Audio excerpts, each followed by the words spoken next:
Hola a todos, queridos amigos, oyentes, seguidores de esto que hemos dado en llamar Historia en Podcast. Episodio número 41, ¿sí? O como más les guste llamarle, 21 de esta tercera temporada, en donde estamos abocándonos plenamente al análisis y al repaso y al desarrollo de la historia argentina.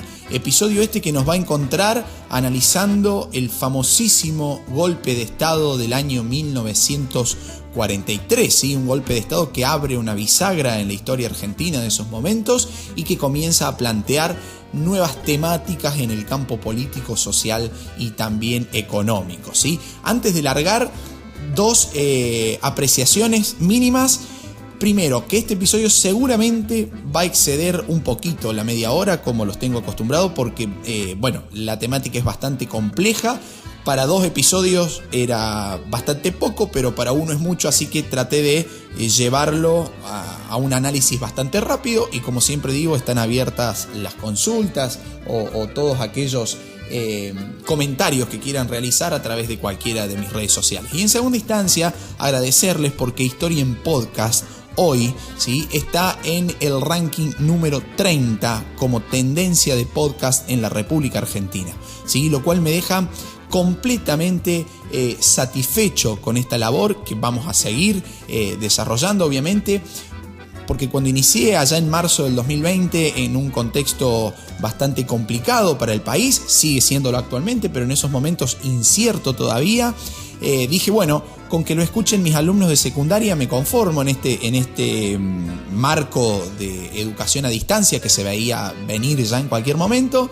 Lo inicié con ese propósito, porque digo, no creo que haya tantos interesados en historia mundial, y bueno, después se fue llevando hacia historia latinoamericana, historia argentina, ¿sí? Lo cual con estos resultados estoy completamente satisfecho, resultados que se van viendo también en la venta del libro Historia al alcance de todos, en donde repasamos la primera temporada de Historia en Podcast con muchísimos más datos que por cuestiones de tiempo y de obvias razones no hemos podido desarrollar en el podcast, ¿sí?, que ya está por su segunda edición. Agradezco enormemente a la editorial Prosa de la Ciudad Autónoma de Buenos Aires, que se ha predispuesto a editar este libro en formato digital y en formato papel. Historia al alcance de todos, lo pueden conseguir comunicándose conmigo por cualquiera de mis redes sociales o por Mercado Libre, así como también por las tiendas Amazon.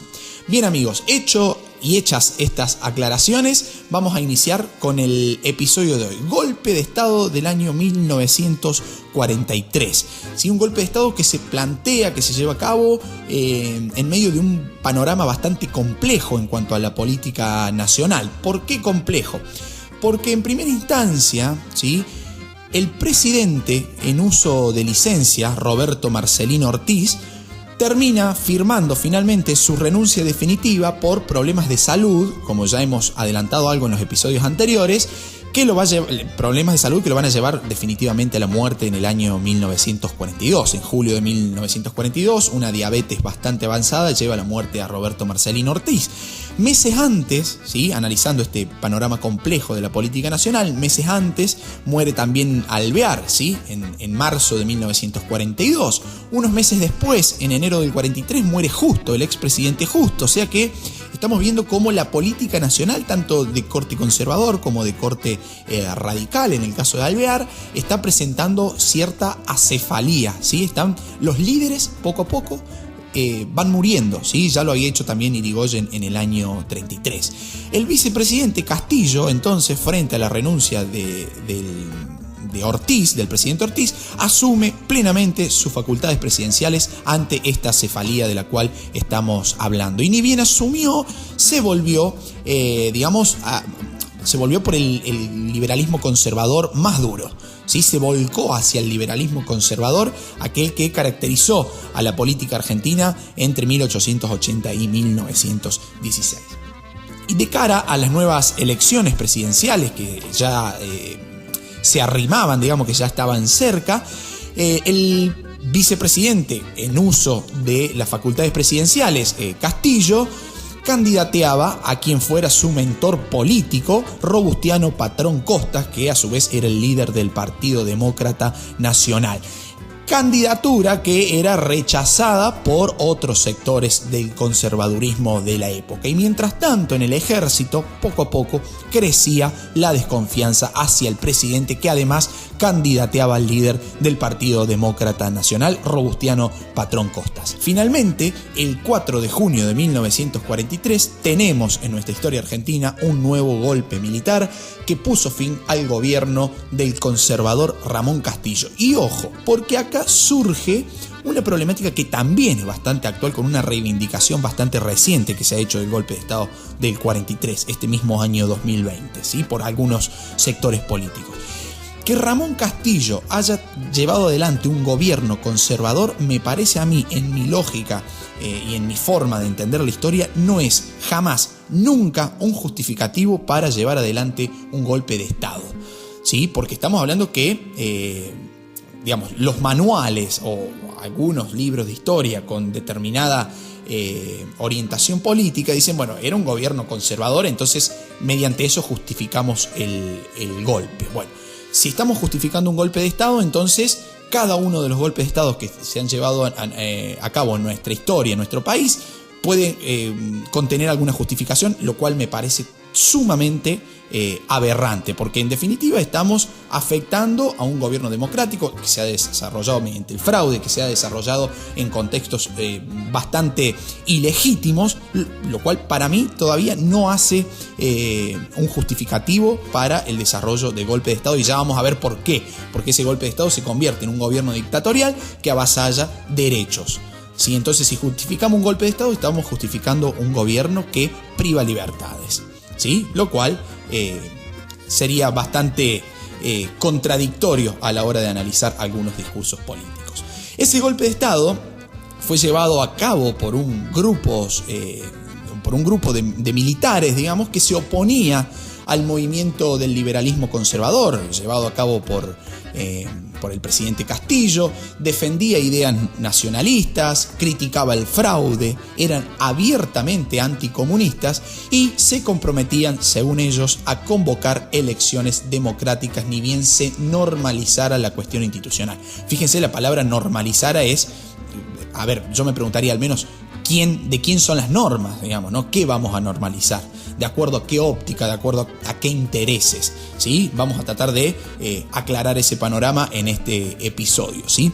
Si bien no conformaban un grupo sólido desde el punto de vista ideológico, hay que decir que en lo económico propiciaban a la política del desarrollo industrial en el país, y en lo político, y acá viene lo problemático, digamos, lo político, llevó a cabo un programa sumamente autoritario en donde se perseguían, por ejemplo, opositores, particularmente activistas gremiales y políticos de ideas socialistas y comunistas, lo cual, si estamos justificando un golpe de Estado, estamos justificando las políticas que se llevaron a cabo posteriormente al golpe, ¿sí? Entonces, ahí, para mí, por lo menos, finaliza la justificación de que Ramón Castillo era un conservador, entonces el golpe estaba justificado. Ahora, ¿quién era el grupo de militares que encabezó el golpe de Estado del 4 de junio de 1943? ¿Quiénes lo integraban? Bueno, debemos volvernos en el tiempo un poquito atrás. Particularmente 3 meses antes del golpe, en marzo de 1943, se formó en nuestro país el famosísimo y tan nombrado GOU,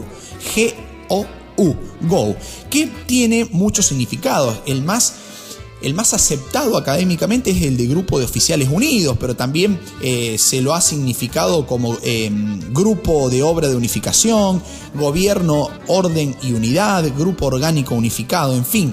Como tenía un corte secretista el GOU, ¿sí?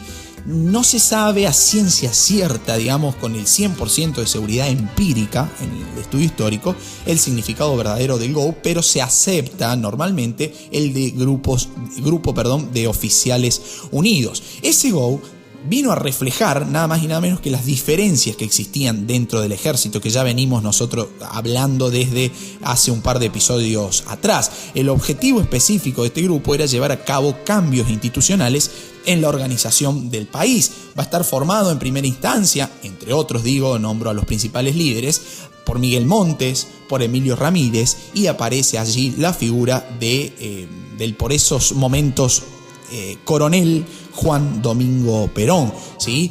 existían incluso entre sus miembros muchas diferencias ideológicas, ¿sí? Por lo cual el programa de gobierno del GO no fue del todo claro, y un ejemplo de esto va a ser el posicionamiento de los gobiernos dictatoriales argentinos posterior a 1943 frente a la Segunda Guerra Mundial, este conflicto armado que se estaba llevando a cabo en el contexto internacional, ¿sí? Los militares de estos gobiernos militares, pertenecientes al GO, tuvieron diversas posiciones.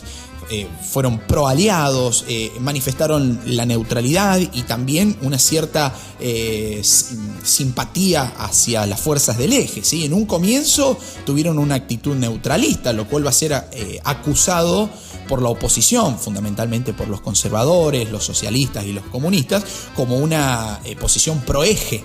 Sí, una cierta admiración por la Italia fascista, por la Alemania nazi, la Alemania de Hitler, ¿sí? Finalmente, en 1945, bajo el gobierno de Edelmiro Farrell, y hay que decirlo, por presiones norteamericanas, Argentina le termina declarando la guerra a Alemania y Japón el 27 de marzo de 1945, lo cual vemos que hay diferentes posiciones, que es un grupo que ideológicamente no está unificado. Sí, hay un grupo de oficiales unidos y la unificación tendríamos que ver en base a qué intereses está realizada. Ahora bien, simplemente para aclarar, ¿sí? Los presidentes que ejercieron la primera magistratura, el gobierno de facto después del golpe del GO, fueron el general Arturo Rawson, ¿sí? Que estuvo solamente 3 días al mando, sucedido posteriormente por el general Pedro Pablo Ramírez desde el 7 de junio del 43 a febrero de 1944, que en esos momentos va a agarrar la presidencia el general Edelmiro Farrell, ¿sí? Entre el año 44 y finalmente la salida democrática que se le va a encontrar en el año 1946. A su vez, al mismo tiempo, ¿sí? 4 militares fueron designados vicepresidentes, ¿sí? Sabá Sueiro fue el primero, Edelmiro Farrell, que después va a llegar a ocupar la presidencia, Juan Domingo Perón y Juan Pistarini. Esos fueron los gobiernos militares sucedidos en nuestro país entre 1943 y 1946. Ahora bien, en materia económica, ¿sí? El gobierno de Ramírez, sobre todo, llevó a cabo una economía sumamente nacionalista y mercado internista. ¿Qué quiere decir esto? Que el crecimiento económico del país venía del interior del mismo país, ¿sí? Un mercado tendiente a satisfacer las necesidades internas. En comparación al modelo agroexportador, por ejemplo, nuestra economía miraba al extranjero porque exportábamos y de allí venía la principal cantidad de divisas, ¿sí? En este momento la economía nacional va a estar mirando hacia el mercado interno con un corte sumamente nacionalista, además muy industrializado, lo cual significa una reactivación del modelo ISI, del modelo de industrialización por sustitución de importaciones, que ya hemos explicado en otros capítulos, ¿sí? Se va a crear en este marco, por ejemplo, la fábrica Sindar, ¿sí? Que hoy en día el grupo Sindar es sumamente importante en la industria metalúrgica del país. Se va a crear la primera planta siderúrgica en la historia argentina. Se va a llevar a cabo una política sumamente reticente a las privatizaciones, por ejemplo. En cambio, vamos a tener el Estado interviniendo algunas empresas privadas, lo cual ya estamos hablando de una lógica nacionalista de la economía. Se va a crear también la Dirección General de Fabricaciones Militares, se va a crear las industrias químicas nacionales, ¿sí? Orientadas a la explotación de las minas de azufre en la provincia de Salta, lo cual termina generando un aumento de las reservas en el Banco Central. Entonces vemos que en política económica comienzan a surgir nuevos horizontes y nuevas formas, maneras de pensar y estrategias para hacer frente a la crisis que veníamos trayendo desde el año 1929 y posterior a la crisis de Wall Street. Pero que se reactive el modelo ISI, que tengamos una política de mercado internista, una economía nacionalista bastante industrializada, no significa que el modelo agroexportador haya dejado de funcionar. Es cierto que el campo está en un periodo de crisis, pero ese modelo agroexportador es, ¿sí?, el que le siguió generando ingreso de divisas a la economía argentina, porque vamos a seguir exportando, no con el flujo de exportación anterior a la crisis del 29, vamos a decir, o el máximo ese que hemos obtenido a fines del siglo XIX, a comienzos del siglo XX, con el gobierno de Alvear, pero el modelo agroexportador sigue funcionando. Simplemente que ahora se ve un programa económico que no solamente se define en un modelo, sino que a su vez se solidifica con otro modelo que va a la par, análogo, que es el ISI, la industrialización por sustitución de importaciones. A ver, que nos sigan ingresando divisas por el mercado externo, pero a la vez dejamos, en la balanza comercial, dejamos de comprar, dejamos de importar, porque también fabricamos acá, tenemos nuestra propia industria, lo cual va a significar, siempre lo explico a mis alumnos, una lógica bastante controvertida, bastante problemática, que a la larga se va a comenzar a mostrar las rupturas en los gobiernos militares, pero que va a ser una bomba que va a terminar explotando recién en la segunda presidencia de Perón. Esta lógica mercado internista, pensado desde la lógica empresaria, trae un problema, porque a ver, invertimos para poner industria nacional, ¿sí? Lo cual genera trabajo, lo cual permite a esos trabajadores ganar un buen salario que va a ser volcado al consumo en el mercado interno, ¿sí? Entonces, tenemos industrias que generan trabajo y que pagan buenos salarios, obreros que trabajan en esas industrias, cobran buenos salarios y con ese dinero satisfacen sus necesidades en el mercado interno. Compran bienes que esas mismas industrias en las que ellos trabajan están produciendo. ¿Qué sucede? Aumenta la demanda de productos industrializados, porque hay cada vez más dinero en la calle. Y si hay más dinero en la calle y aumenta la demanda, muy probablemente el precio del bien también aumente. Entonces, eso a la larga, no soy especialista en economía ni mucho menos, pero lo puedo explicar desde la lógica histórica, a la larga termina generando un proceso inflacionario. A mayor consumo, más inflación. Es regla de tres simple directa, digamos, ¿no? Entonces, este modelo mercado internista va a comenzar a mostrar las primeras fisuras allí en los primeros años y va a ser una bomba que le va a terminar explotando en la mano al presidente Perón recién en su segunda presidencia, que lo analizaremos oportunamente, pero simplemente como para tener en cuenta esta problemática que el modelo mercado internista tiene. Digamos, nos puede gustar, podemos estar a favor o en contra, cada cual de ustedes tendrá su propia opinión, desde la lógica histórica tiene un análisis y es el que acabo de realizar, ¿sí? En ese marco de cambios económicos, de industrialización, de mercado internismo, comienza a forjarse en nuestro país una nueva relación entre el gobierno y el sector obrero, en el cual va a ser crucial el rol desarrollado por Juan Domingo Perón, líder del sector nacionalista del ejército. Sí, recordemos la heterogeneidad que les decía recién que existía dentro del GOV y además dentro del ejército.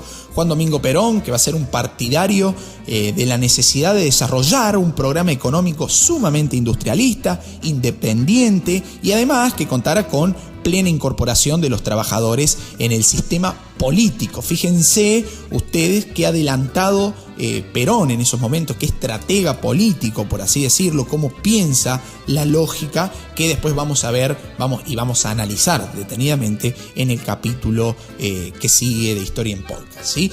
En 1943, y por iniciativa de Perón, se va a crear en nuestro país la famosísima Secretaría de Trabajo y Previsión, reemplazando al antiguo Departamento Nacional del Trabajo, que les he mencionado en unos episodios anteriores que tuvieran en cuenta, porque va a ser esencial para entender el desarrollo del Perón político, ¿sí? Ya no del Perón militar, si bien nunca deja de ser militar, podemos analizar la figura del Perón en su ámbito político, del Perón político, a eso me refería, ¿sí? Esta secretaría, y por intermedio justamente de Juan Domingo Perón, produjo cambios fundamentales respecto a los gobiernos anteriores, sobre todo tendientes a establecer una relación cada vez más fluida con el movimiento obrero. Y en ese sentido se van a sancionar una serie de reformas en la legislación laboral que marcan un antes y un después en la historia argentina y en la relación entre el gobierno y el movimiento obrero. Y que voy a hacer un pequeño paréntesis. Son leyes que Perón, estando dentro del oficialismo de turno, tiene el poder político para desarrollar, pero que no son propias, ¿sí?, de Perón. Son medidas reivindicatorias de los derechos laborales, pero que venían en nuestro país, y lo venimos analizando, recuerden aquel episodio de la Argentina obrera, ¿sí?, desde hacía 40 años, 50 años incluso, que tenían ya cierto arraigo en nuestro país, y ideas además que venían desde el socialismo y desde el anarquismo inmigrante, digamos, en nuestra Argentina, ¿sí?, pero que Perón, siendo parte del oficialismo de turno, tiene la fuerza y el monopolio del aparato del Estado para llevar a cabo esas reformas laborales, digamos, que viéndola con el diario del lunes se aplauden, ¿sí? Las aplaudimos todos los que estamos trabajando en relación de dependencia, en el ámbito público o en donde sea, pero que son medidas, ¿sí?, que posteriormente el movimiento peronista se las atribuyó como propias, pero que en realidad no fueron propias, porque ya hemos venido analizando, repito, cómo esas ideas, esos derechos, esas reivindicaciones laborales, obreras e incluso feministas pertenecían a otros colectivos políticos, y Perón, nuevamente hábil y estratega en cuanto a esta materia política, decide implementarlos. El primero de ellos va a ser el Estatuto del Peón de Campo. Estamos hablando de Argentina, del modelo agroexportador, de una Argentina con muchísima tierra disponible para la explotación agropecuaria, terratenientes que se beneficiaban con el trabajo de los peones de campo, de los obreros rurales, sector al que nunca el Estado había mirado. Recordemos el grito de Alcorta en 1912, que da origen a la Federación Agraria Argentina. Comienza a surgir allí una especie de sindicato obrero rural, pero que a la larga se va a terminar aliando con los terratenientes. Entonces, estamos hablando de un sector de la población obrera que muy pocas veces en la historia argentina se le había prestado atención. ¿Qué hace Perón? Nuevamente la habilidad estratégica política. Crea el Estatuto del Peón de Campo, el cual estableció, primero, antes que nada, un salario mínimo, y segundo, mejoras en las condiciones de alimentación, vivienda y trabajo que este sector gozaba, ¿sí? Ese estatuto que va a ser severamente cuestionado, imagínense ustedes, por los terratenientes del momento, justamente por el aumento de gastos, porque la cuestión salarial es vista por el empresariado, no solamente por el terrateniente, sino por el sector patronal, siempre como un gasto. Entonces va a ser severamente cuestionado, y Perón le respondió, ¿sí?, en un tono, digamos, que ya anunciaba la tensión de toda la década, que el propietario que no pueda pagar a un peón, que trabaje la tierra personalmente. Fíjense la beligerancia en el discurso de Perón, ¿sí?, que provenía de un sector sumamente autoritario, que estaba siendo parte de una dictadura, ¿sí?, que venía de propiciar un golpe de Estado. Bueno, termina respondiéndole de manera, a mi modo de ver, se puede coincidir o no, bastante beligerante al sector patronal, que estaba en desacuerdo con el Estatuto del Peón de Campo, ¿sí? En segunda instancia se va a sancionar la Ley de Seguro Social y de Jubilación, que benefició a 2 millones de personas. Siempre estamos manejándonos en las leyes y en las mejoras, en las reformas de legislación laboral, digamos, propiciadas por la Secretaría de Trabajo y Previsión, la cual era encabezada por el propio Perón, ¿sí? Se van a crear los tribunales de trabajo, cuyas sentencias, digamos, en líneas generales resultaban casi siempre favorables a las demandas obreras. Se va a dar la fijación de mejoras salariales, ¿sí?, por ejemplo, estableciendo el aguinaldo, ¿sí?, el cual es un sueldo más que se paga en 2 partes, una en junio y otra en diciembre, ¿sí?, es decir, a mitad y a fin de año. Y se va a dar el famoso reconocimiento de las asociaciones profesionales, ¿sí?, mediante lo cual, digamos, el sindicalismo logra obtener una mejora, digamos, sustancial de su posición en el plano jurídico, ¿sí? Se reconoce a las asociaciones profesionales, gremios y sindicatos, todos nucleados bajo la órbita de la CGT, que tampoco es una creación peronista, sino que ya sabemos que viene funcionando en nuestro país desde 1930, en plena dictadura de Uriburu, ¿sí? Bien, en 1944 continuaron estas reformas sociales. Se va a dar, por ejemplo, por mencionar algunas, la reglamentación de la forma de pago de los salarios, la prohibición del trabajo femenino antes de las 7 de la mañana, la rebaja en los artículos de primera necesidad, entre otras, ¿sí? Ahora bien, En ese contexto y también en 1944 va a suceder un hecho bastante problemático en la historia de nuestro país, fundamentalmente en la provincia de San Juan, ¿sí? Que va a ser el famoso terremoto de San Juan, que prácticamente hace desaparecer a la ciudad capital de esa provincia, la ciudad de San Juan, lo cual genera en el gobierno una especie de ayuda y de asistencialismo hacia esa provincia, fundamentalmente esa ciudad. Un terremoto que afecta a toda la región de Cuyo, digamos, toda la región andina, pero que tiene epicentro en la provincia de San Juan, particularmente en la ciudad capital, ¿sí? Ese terremoto que comienza a generar, como digo, esta ayuda en el gobierno hacia los sectores afectados. Por ejemplo, se va a generar una movida artística bastante interesante en donde actores y actrices de radioteatro del momento, ¿sí? En esos años se realizaba teatro por radio, ¿sí?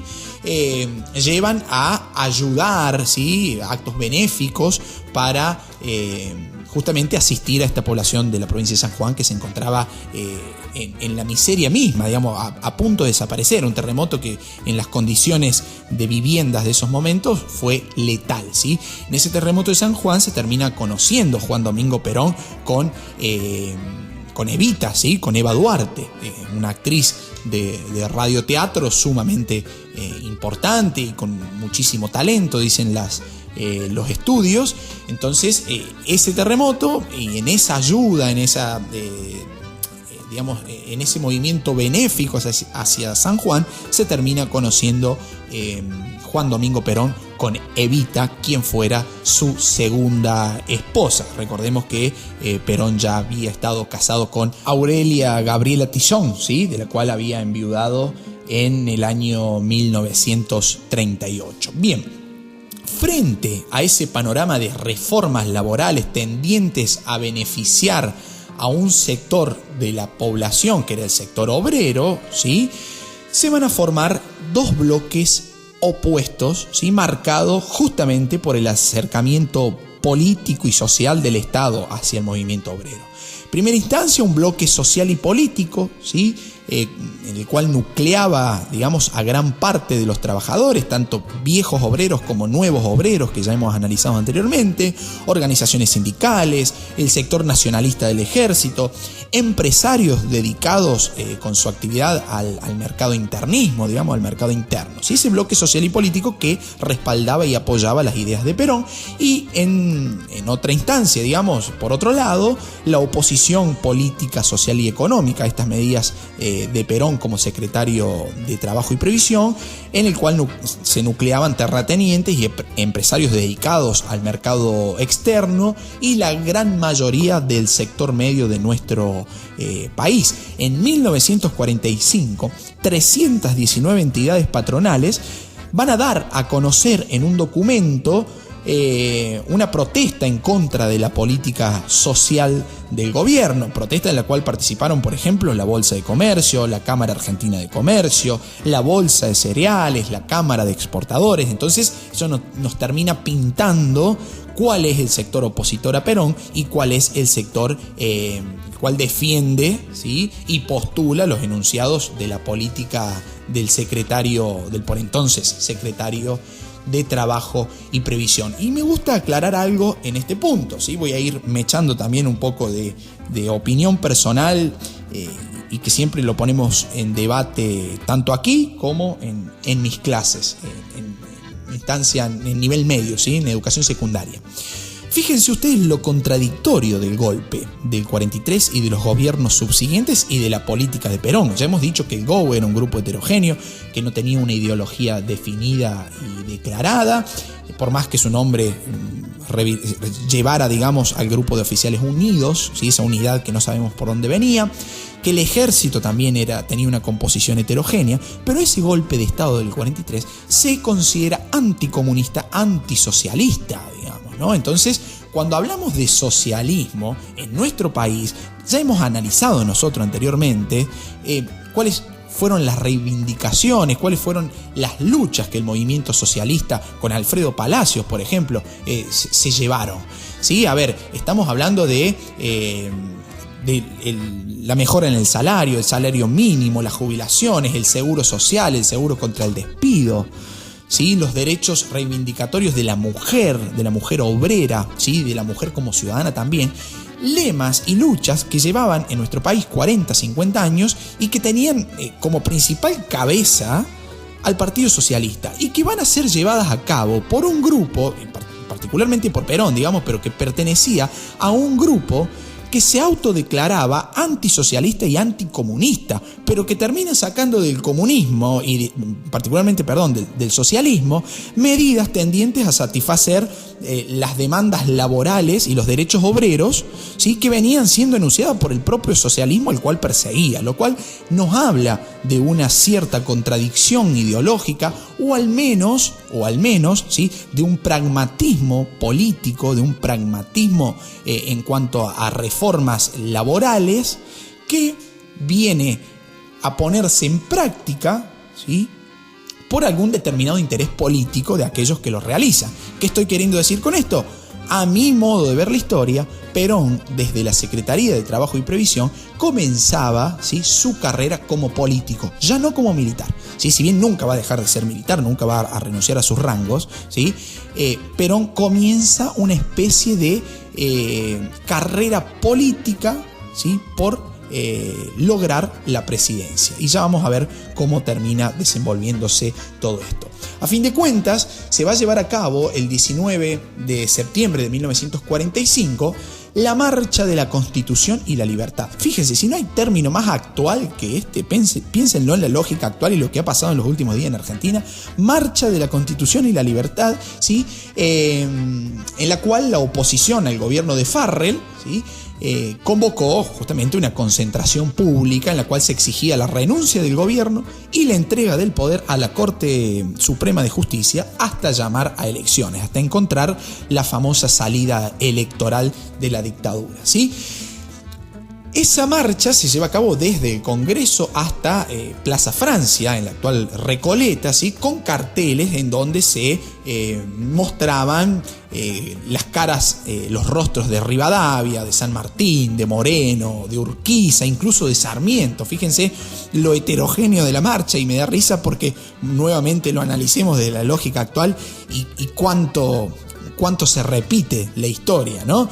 Va a participar también en esa marcha con un rol muy activo y que va a ser sumamente activo después en la campaña electoral del 46, el secretario de Asuntos Latinoamericanos de la Embajada de Estados Unidos en Argentina, Spruill Braden. ¿Qué hace Braden? Denunciaba la filiación pro-nazi del gobierno y particularmente de Perón, ¿sí? Y pedía, por consiguiente, el apoyo de Argentina hacia los aliados, cosa que hasta el momento no sucedía porque se mantenía con cierta neutralidad, ¿sí?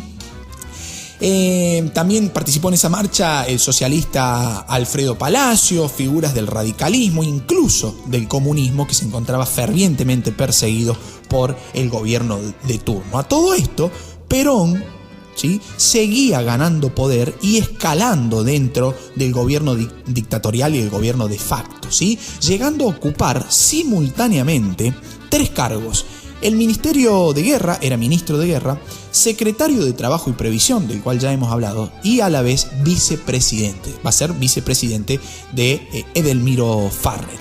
Pero el panorama se comenzó a complicar progresivamente para Perón y también para el gobierno. En primera instancia, los terratenientes y el sector industrial, sumado a casi la totalidad de los partidos políticos y de aquellas asociaciones profesionales y de sindicatos que no acordaban con el sector peronista del gobierno, ¿sí? Cada vez comenzaron a enfrentarse más con Perón y con sus propuestas, reclamando la democratización del país. Recordamos que estamos bajo un gobierno dictatorial de corte militar, ¿sí? Y comienzan a sumarse también las demandas y las acusaciones del secretario de Asuntos Latinoamericanos de la Embajada de Estados Unidos en Argentina, Spruill Braden, ¿sí? Ante esto, los militares que integraban el gobierno de Farrell creyeron en esos momentos, provechoso por así decirlo, desprenderse del sector político liderado por el propio Perón. ¿Por qué? Porque era considerado como el personaje más irritable por la oposición, ¿sí? Perón era considerado como el culpable, así, encomillémoslo, digo, pero para entenderlo, de todas esas políticas que le significaban pérdidas económicas a algunos sectores de la población y que además eran sumamente autoritarias, porque aquellos sectores que no acordaban directamente de manera beligerante se los enfrentaba desde el propio Estado. Recordemos, insisto, que estamos bajo un gobierno dictatorial de corte militar, ¿sí? Además, Perón era considerado peligroso, por así decirlo, por el propio gobierno militar, dado los avances sobre distintas áreas del Estado que estaba desarrollando la figura de Juan Domingo Perón. Entonces exigieron la renuncia de este personaje, de Juan Domingo Perón, el 8 de octubre de 1945, y lo van a terminar llevando detenido a la isla Martín García, que por cuestiones de salud acusadas por el propio Perón y siendo él militar, es trasladado justamente al hospital militar para su atención. Frente a esto se despierta en Argentina una de las movilizaciones obreras más importantes, autogestadas, por así decirlo, ¿sí? Y que van a dar el origen mítico al movimiento peronista, ¿sí? Una parte del sector obrero consideró que sus derechos obtenidos, logrados, conseguidos, conquistados, como quieran llamarlo, bajo la tutela de Perón, se verían afectados si Perón fue justamente obligado a renunciar y además detenido, ¿sí? Entonces se convoca una huelga, la CGT va a convocar una huelga general para el 18 de octubre de 1945,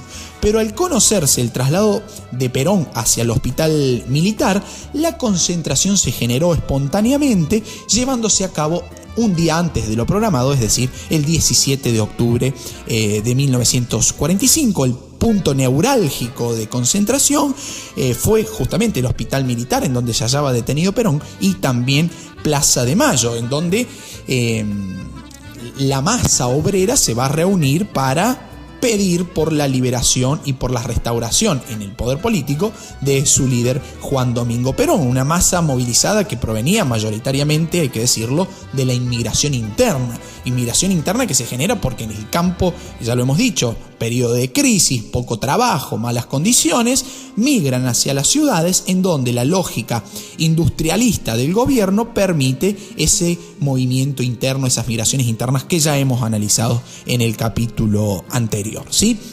Al anochecer del 17 de octubre del 45 se concretó una reunión en Casa Rosada frente a la presión social que significó esa concentración espontánea de los sectores obreros.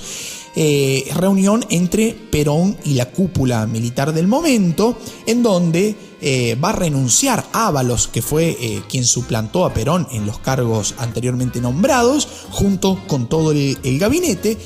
Liberan a Perón y el gobierno acuerda convocar a elecciones para febrero del año 1946. Perón sale, la cúpula militar, al balcón de la Casa Rosada, sale también Perón y da un discurso que podría decirse un discurso mítico, ¿sí? Desde el balcón de la Casa Rosada, en donde él mismo dice: soy el primer trabajador, o sea, se embandera con los derechos obreros que él mismo había llevado a cabo, pero vale repetirlo, venían desde otro sector político, se pone desde el lado obrero, lo cual lanza abiertamente su campaña presidencial, por así decirlo. La Armada Argentina, esto también hay que nombrarlo, se va a mostrar sumamente en contra e intentó levantarse contra las medidas de Farrell, pero el levantamiento no prosperó justamente por la falta de apoyo. Aquella jornada del 17 de octubre sería lo que yo digo, nombro siempre, el origen mítico, ¿sí? De un movimiento político, ¿sí? Y lo que me gusta a mí titular, el inicio empírico del movimiento peronista. Recordemos, va a ser el origen de los descamisados, en los cuales los sectores de élite, los sectores conservadores, los sectores medios opuestos, ¿sí? A las medidas tomadas por Perón desde la Secretaría de Trabajo y Previsión, aquellos sectores que veían con malos ojos al movimiento obrero, ¿sí? Los acusaron muy despectivamente del término descamisados. Miren a estos descamisados, ¿sí? Descamisados que hoy en día se usa como una reivindicación del peronismo más duro, ¿sí? término que proviene justamente de aquel 17 de octubre, en una jornada de muchísimo calor, los sectores obreros que además usaban vestir o los famosos mamelucos, los overol, que se utilizaban en las fábricas, o saco y pantalón de vestir con camisa, corbata, sombrero. En una jornada de muchísimo calor se vieron obligados a descamisarse, es decir, sacarse la camisa de adentro del pantalón. Incluso muchos mojaron sus pies en la fuente de Plaza de Mayo. Imagínense eso, para el sector alto de la sociedad fue visto como un acto de incivilización absoluta, ¿sí? Y los acusaron directamente: miren estos descamisados, una especie de poco culturales, de poco civilizados, justamente, ¿no? Entonces se ganan ese mote que fue utilizado de manera despectiva por esos momentos, el de descamisados, ¿sí? También el famoso término de cabecitas negras, ¿sí? Lo cual genera un racismo recalcitrante, totalmente repudiable, ¿sí? Pero que es, me parece a mí, vale la pena analizarlo, entenderlo, saber de dónde proviene, para poder entender muchos de los discursos actuales, tanto de corte político como también de corte social, que se llevan a cabo en nuestro país. Entonces, surgimiento mítico del peronismo, del movimiento peronista, del Perón político, que comienza a candidatearse como presidente a partir del 17 de octubre de 1945, de cara a las elecciones acordadas con el gobierno militar para febrero del año siguiente.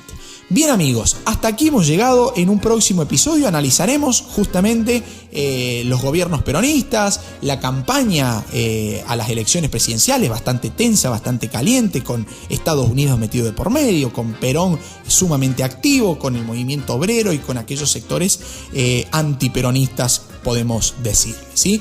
Espero que haya sido de su agrado el capítulo. Recuerden, si quieren colaborar con Historia en Podcast, es muy bienvenido. Pueden comprar el libro de la primera temporada, que se encuentra en el link que dejo abajo en la descripción de este episodio. Muy bien, amigos, los despido con un gran saludo, dejando como siempre mis redes sociales: Luquitas Bota en Instagram, en Facebook o en Twitter. Ahí me pueden encontrar e intercambiamos libremente opiniones. Chao, amigos, hasta un próximo episodio. Muchas gracias.